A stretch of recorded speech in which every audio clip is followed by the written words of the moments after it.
Loading. Extracting files. Start of message. 2020. In many large companies, robots have already replaced people. Packaging bots collect boxes for delivery. They speak with you on the phone instead of a human operator. There are restaurants in some countries where robots take your order, serve food, and pour your coffee as waiters. In Japan, for a while, there was a hotel where the concierge, administrator, and cleaner were robots. But the hotel had to fire them because they couldn't cope with their duties. Artificial intelligence can write an article on scientific and technical topics, but doesn't know what irony or sarcasm is. Neural networks can process photos, videos, and sounds and help move technological progress forward. Robots have learned a lot, but human labor is still considered irreplaceable. AI helps you choose music, movies, online videos, and TV shows based on your interests. A smart speaker becomes a conversation partner for some lonely people. Profiles with computer models of people gain millions of subscribers and likes. At technology exhibitions, inventors show humanoid robots that you can speak with about common topics. 2030. Cars without drivers ride through the streets of big cities. You get into a taxi, and artificial intelligence takes you where you need to go. The navigation computer can offer to turn on music, sync with your cell phone, or start a movie to enjoy during your trip.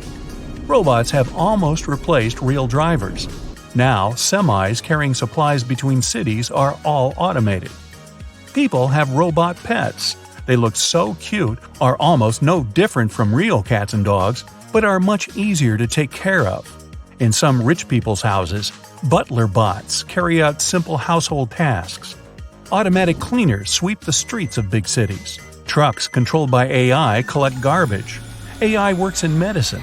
With the help of neural networks, humanity manages to find cures for many illnesses. People are spending more and more time online, less in real life. Scientists are conducting the first tests of chips that are implanted in the human brain and can connect it to the internet. YouTube, photos, tweets, it's all inside your head, literally. 2060.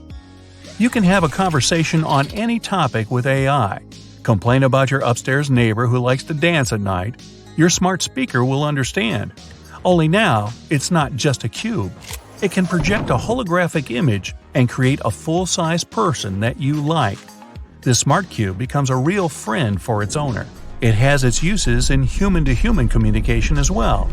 Imagine an old buddy you haven't seen for a long time comes to visit you. You get a little nervous and upload all the information about that friend into your cube.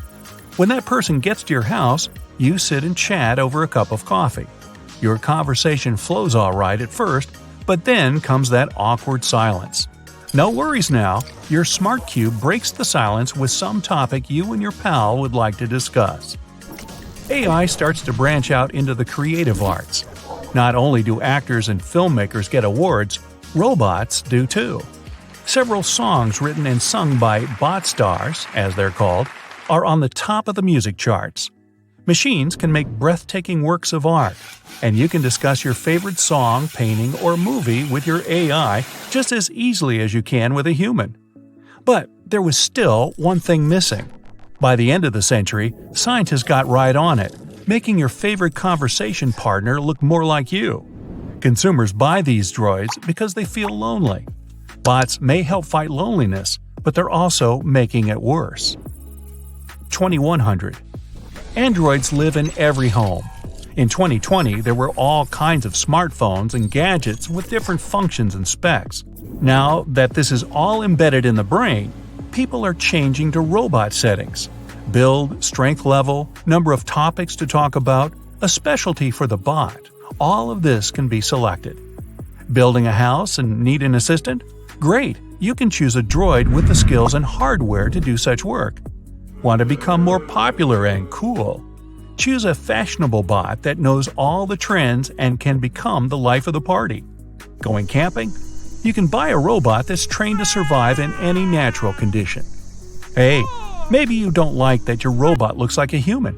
Just come up with your own design. You can have a dinosaur or Bigfoot running around your house. You can also create a robot that looks and acts just like you. These droids can help when you have a lot of personal errands to run, but you want to be alone at home. But not everyone likes robots. Some people mock, break, and do bad experiments on them. Although these androids are developed and almost indistinguishable from humans, they don't experience feelings and sensations. Every year, scientists together with AI improve robots. The newest models can feel tickling and pain, but don't yet know how to respond to it. Remember how business meetings, conferences, and training courses were held online way back in 2020? Now this is happening in real life. But instead of people, personal robots fill conference rooms and lecture halls. Do you have a biology seminar tomorrow? Great! Your robot will go to it, memorize everything the teacher says, and bring that info home to you. Do you need to close a deal with an important client? Your bot will do it better than you. Everyone was in awe when they saw the Tesla bot up and dancing on stage. The concept of the robot is to help out humans with everyday boring tasks, like buying groceries, cleaning your house, and mowing the lawn. It can also take on some challenging tasks, like fixing your car or preparing a meal. But on the flip side, you won't see it doing all the routine tasks all the time, since it's aware of what it's doing. Tesla cars have some of the best software in the world, with incredible AI technology for navigating and self-driving. Besides their fancy look, they don't emit toxic chemicals like regular cars. They're extremely fast and can connect to your phone and help you out with many tasks while you're on the road. They build the cars using state-of-the-art technology, and they're very durable. But Tesla is more than a car company. Technically, it's also a software company. The self-driving mechanism takes data from the real world in real time and uploads it to their servers. So when many Tesla cars are on the road, they're constantly updating the maps and intelligence for any Tesla out there to pick up this new info and apply it while self-driving. So if your Tesla is on self-driving mode and you run over a pothole, it'll save that incident for other Tesla users to warn them about it. The AI is good enough to follow routes and navigate through traffic. It can even sense pedestrians on the sidewalk, or if they're crossing the road without looking. It can also avoid certain obstacles around and park itself in tight spaces by analyzing its surroundings. So the whole system relies on humans to constantly update it for the AI to grasp what's going on. This is how the Tesla bot will also operate. It will do daily tasks and learn from certain mistakes it might make. The robot is equipped with many cameras and sensors to balance itself out while standing on its 2 feet. Tesla cars are basically just supercomputers on wheels. You could even consider them to be a robot manufacturing company before the announcement of the Tesla bot. It's almost 6 feet tall, weighs 125 pounds, and has a screen as a face. Anyone can easily outrun it since it can only move at 5 miles per hour. It can carry no more than 45 pounds, but it can deadlift around 150 pounds. So it can easily carry something like a couch without breaking its back. And since the AI relies on learning, it'll undoubtedly be exceptional at doing small tasks that don't require much to get the hang of them. It'll observe what items to take and place in a shopping cart while grocery shopping. It'll probably know what brand of milk you like specifically and pack the good fruit and veggies. It may even conduct purchases and know how much to spend on a certain budget.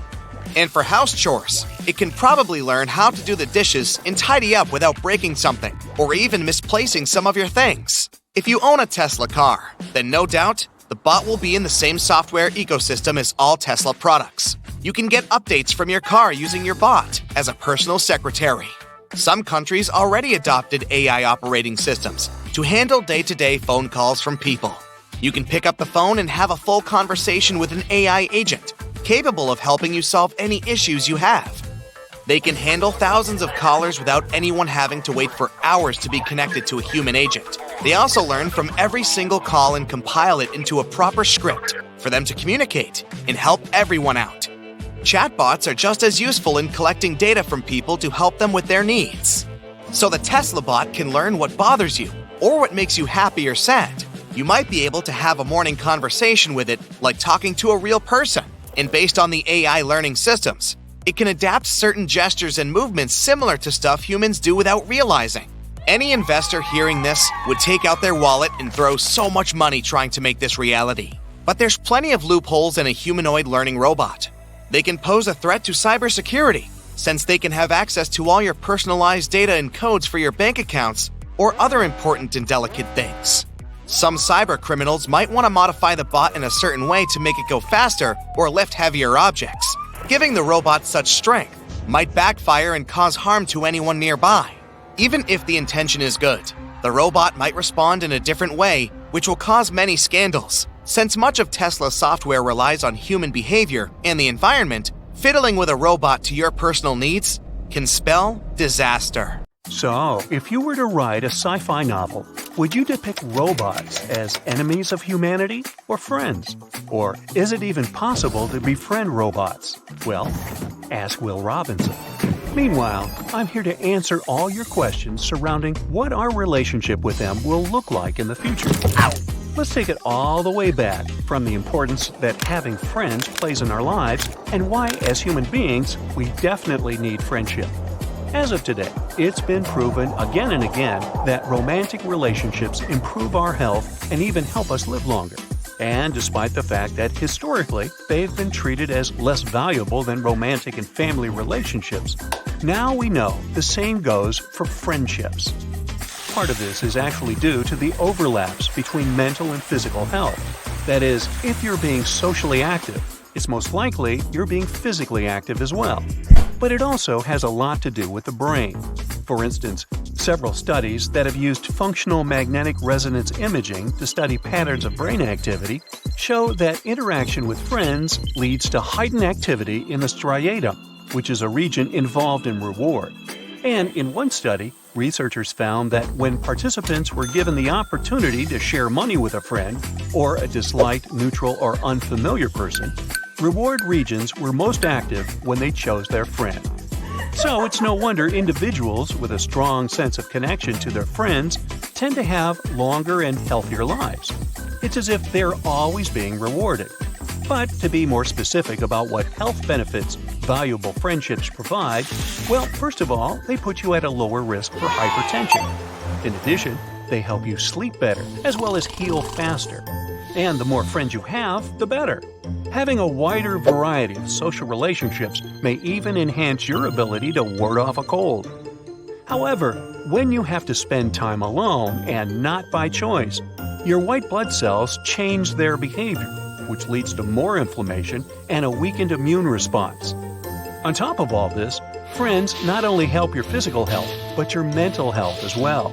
According to one research, there's a link between the time you spend with friends and whether the brain later processes rejection as threatening. Those who had spent more time with friends show less sensitivity to social exclusion.